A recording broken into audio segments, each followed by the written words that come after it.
Hello everyone and welcome to Sinful Gaming. I hope you're all doing well, I hope you're all staying safe, and most of all, I hope you're all fighting that war against the grey. Today's video, we're going to check out an article put up by Warhammer Community last night which talks about the brand new Lion El'Jonson miniature, the Primarch of the Dark Angels, who is coming back to Warhammer 40k, and I could not be more excited.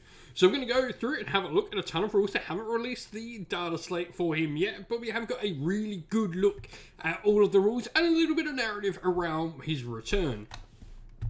And so, to begin with, we get this cool picture of like him surrounded by a bunch of Dark Angels. I mean, he just looks awesome in the center of the lines now. And so we get a look at his stat line.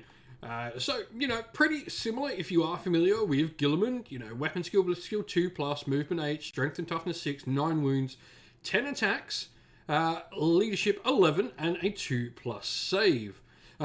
So a couple of things are really interesting in this. We heard that, leadership was certainly going to be a big thing in the new edition. So leadership 11 is really cool.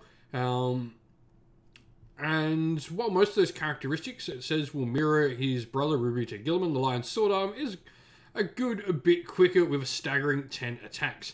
This would already be enough to put the noble sibling on the back foot, but the massive sword Fealty only enhances this capacity, where Fealty, each time an attack is made with this weapon, you select one of the profiles below. You can either get a sweep profile, 2, each time an attack is made, you make 2 hit rolls instead of 1 to top him up to 20 attacks.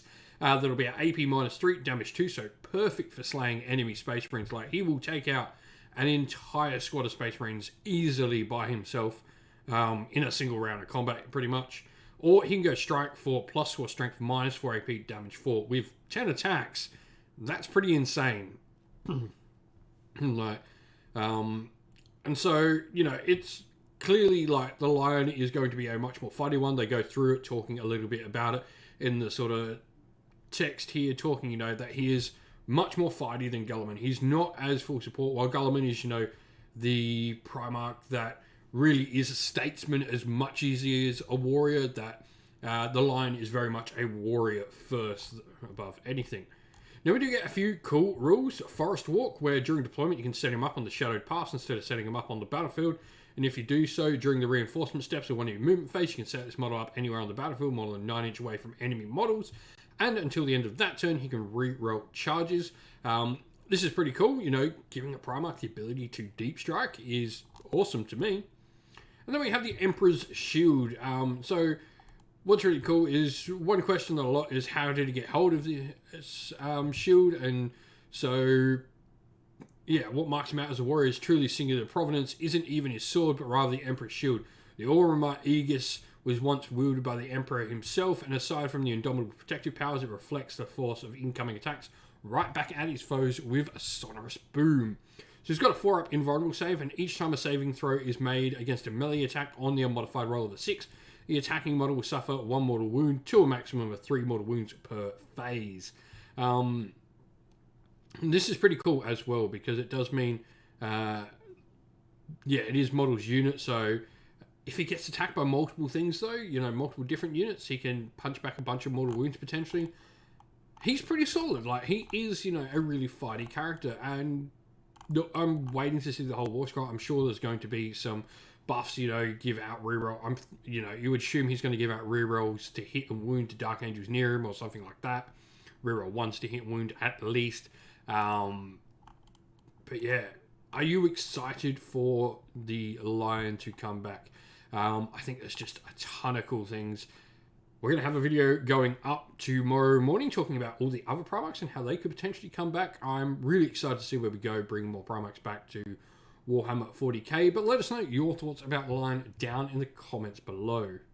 And so that's the end of the video. We hope you all enjoyed it. If you did, please don't forget to leave a like and subscribe to the channel if you haven't already. If you'd like to come chat more with me and other members of our fantastic little community here, we have a Discord server which is linked down in the video's description. Also linked down in the video's description are the best ways to help support the channel. If you would like to, you can do so either by YouTube members or Patreon, or by grabbing yourself some merch at Teespring or at our Ko-fi store. All of them are linked down in the video description. As a special thank you to our Patreons and YouTube members, we'd like to give you all a shout out. So thank you to our Patreons: Christian Weir, Soren, Kenny Lowe, Outer and Shot First, Andrew Bowen, The Rising Ape, Q Dynamic, JJ Austrian, Average Wargamer, Domir, Mark Harvey, James Cater, Benjamin Swallers, Redmine, Iron Grinch, Nicholas Colomos, Colorblind Magic, Grimscold, and Andy C. And to our YouTube members: Green Rich Gaming, Ronya, Lock Lorick, The Johnny84, David Ellsworth, Wolfric Nick, Baroque Chef, Ariana Edwards, Revenar, Pink Nico Fire, Robin Mankiller, Monty's Tabletop Terrain, John Castle, Davis Weird, James Tillman, Gargamel196, and Disco. Lastly, a special thanks, first of all, to Lady Witchfox Art, who does all the amazing art for the channel, everyone who helps come and provide the games for everyone to watch on the channel as well, and indeed all our fantastic mods and members of the community who keep our Discord and comment section a fantastic place for all to be. Thank you all once again, everyone. Stay safe, stay well, and most of all, keep fighting that war against the grey. Ciao for now.